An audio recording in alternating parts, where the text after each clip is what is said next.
Hello everyone, welcome to my channel DElEd BEd academy. My name is Saumya. आज हम लोग बात करेंगे हिंदी साहित्य के कुछ प्रमुख रचनाएं। ठीक है, आपको पता है कि ये काफ़ी एग्जाम्स में पूछे जाते हैं और रचनाओं का अगर आप नोट्स बना लो तो काफ़ी बेनिफिट रहेगा आपके लिए। तो सबसे पहले हम लोग पढ़ेंगे जयशंकर प्रसाद की कुछ प्रमुख रचनाएं। ये जयशंकर प्रसाद की काफ़ी इम्पोर्टेंट रचनाएं मैं लेके आई हूँ आप लोगों के लिए। ठीक है, तो आप हमारे चैनल को सब्सक्राइब ज़रूर से कर लीजिएगा, क्योंकि ताकि कोई भी वीडियो अपलोड हो तो आप तक सबसे पहले पहुँचे। ठीक है, तो जयशंकर प्रसाद की रचनाएं देखते हैं।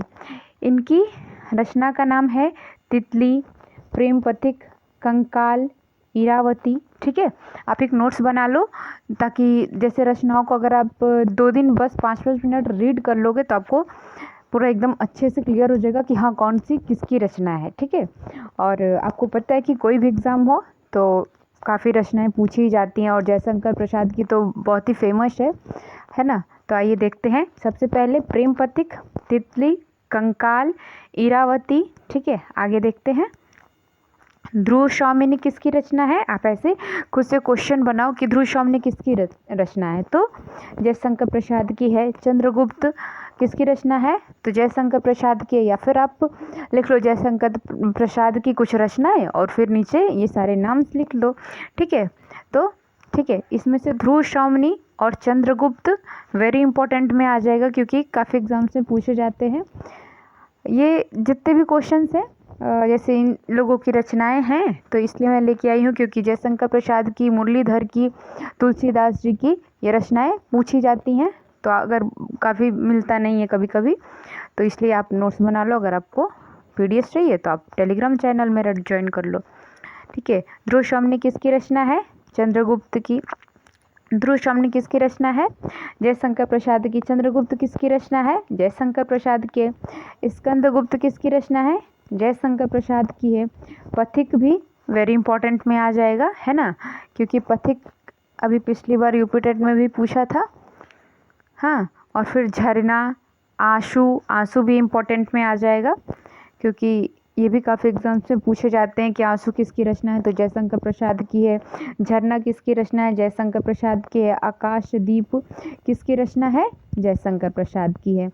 फिर नीचे देखते हैं, और फिर इसमें से छाया भी इम्पॉर्टेंट है ना। इम्पॉर्टेंट मैं भी बता दे रही हूँ कि काफ़ी इम्पॉर्टेंट है। तो छाया किसकी रचना है? जयशंकर प्रसाद की है। आंधी किसकी रचना है? जयशंकर प्रसाद के। इंद्रजाल जयशंकर प्रसाद की रचना है। जन्मेजय का नाग यज्ञ, ठीक है, जयशंकर प्रसाद की। कामायनी जयशंकर प्रसाद की। इसमें कामायनी को आप अलग से लिख लो इम्पोर्टेंट में, क्योंकि कामायनी भी बहुत सारे एग्जाम्स में आए हुए हैं तो रिपीटेड है। ठीक है, आते हैं मुंशी प्रेमचंद्र की कुछ रचनाएं देखते हैं। ठीक है, तो गोदान मुंशी प्रेमचंद्र की रचना है। गबन मुंशी प्रेमचंद्र की रचना है। रंगभूमि किसकी रचना है? मुंशी प्रेमचंद्र की। अब इसमें से जो वेरी इंपॉर्टेंट रहेगा मैं आपको बता दूंगी। कार्यकल्प मुंशी प्रेमचंद्र की रचना है। सेवा सदन किसकी रचना है? तो मुंशी प्रेमचंद्र की है। प्रेमाश्रय किसकी रचना है? मुंशी प्रेमचंद्र की है। तो इसमें से गोदान, ठीक है, और कर्मभूमि, ठीक है, प्रेमाश्रय, ये तीनों वेरी इंपॉर्टेंट में आ जाएगा। आप लिख लो इम्पोर्टेंट इसके आगे, क्योंकि ये नहीं भूलना चाहिए। गोदान, ठीक है, रंगभूमि और प्रेमाश्रय, ठीक है, कर्मभूमि भी। और फिर आते हैं मलिक मोहम्मद जायसी। तो आपको मैं बता दूं, अक्सर सिर्फ मलिक महोदय कभी कभी नहीं लिखता है, सिर्फ जायसी करके आ जाता है। तो इनका पूरा नाम, जायसी का पूरा नाम क्या है? मलिक मोहम्मद। ठीक है, तो इनकी ब्रह्मावत, ठीक है, चित्रलेखा और कहरनामा, आखिरी कलाम, ठीक है, ये इनकी मलिक मोहम्मद जायसी की कुछ प्रमुख रचनाएं हैं।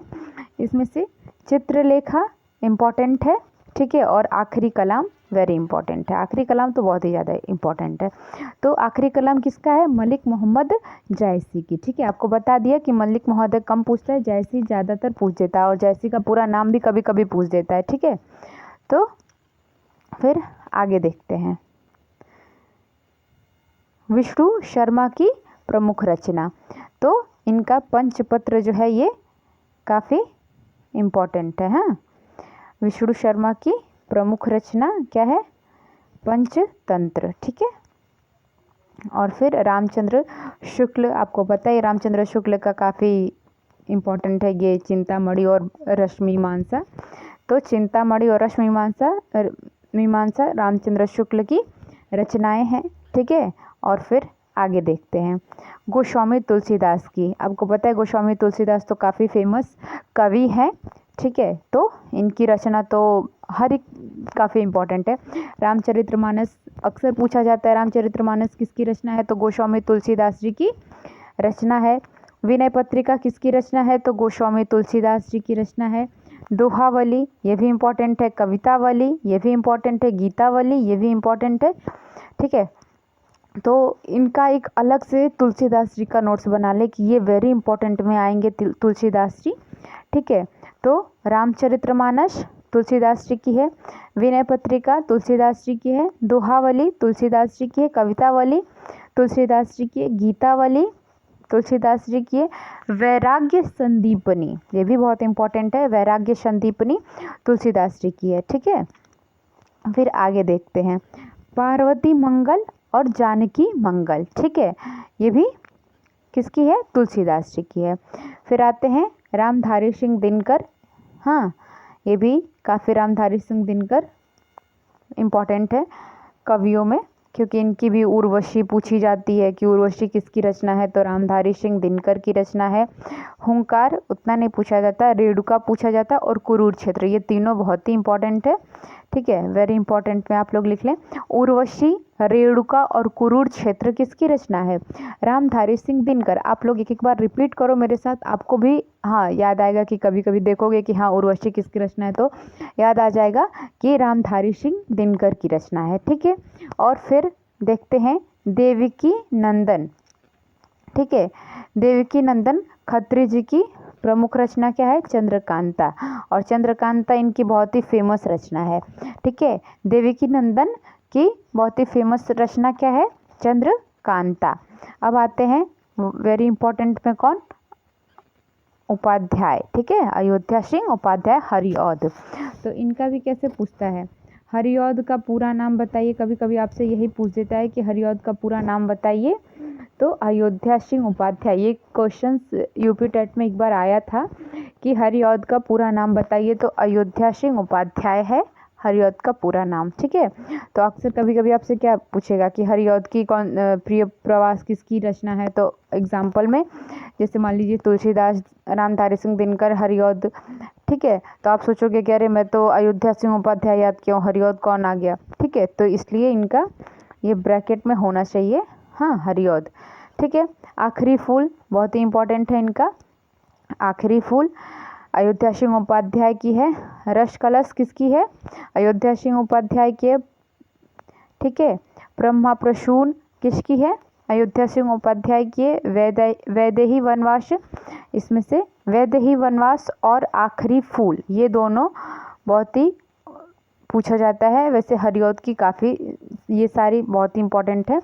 ठीक है। लेकिन ये आखिरी फूल और वैदेही वनवास काफ़ी पूछा जाता है। ठीक है। आते हैं अगले पे।